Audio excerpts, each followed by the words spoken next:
খুবই ভালো লাগতেছে, কারণ আমার নানির বাবার বাড়ি যেহেতু ওই পারে চিলমারিতে, তো নানি বেশি নাই, খুব খুশি হতেন আমার নানি থাকলে, মানে এত খুশি হইতেন যে সেটা বলার মতো না। মানে প্রথমেই বোধহয় আমার নানি এখানে আসতেন।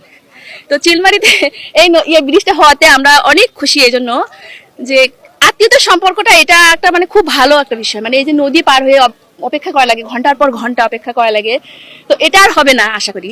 এটা কি আমাদের জন্য খুব একটা খুশির বিষয়। তো এইটাই আর কি। ওই পাশে ওই দিকে ওই পারে যে আত্মীয়রা আছে আমাদের, শুধু যাওয়া হয় না, বছরের পর বছরও যাওয়া হয় না, কিন্তু এখন যাওয়া হবে আর কি, আজকে থেকে শুরু।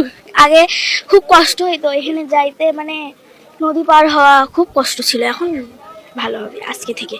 আত্মীয় ভাই যাবারই ভাই আমার বাড়ি দেখায় খালি মোবাইলে, আমরাও দেখাই মোবাইলে, ওই নৌকে ভাড়া করিয়ে আইসে, আমরাও ওইভাবে কোনোদিন বছরে 6 মাসে একদিন করে যাই না যাই।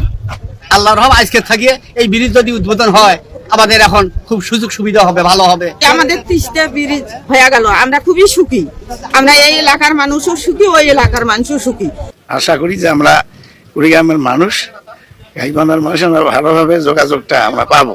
ছেলে হোক বা মেয়ে হোক, বিয়ের সাথে যদি আলাপ আলোচনা হয় বা নদীর এলাকা চরের মধ্যে যদি দেয় বিয়ের আলাপ, যেন নদীর ব্যাপার নিয়ে সেই জন্য বিয়ের সাথে দিচ্ছে না।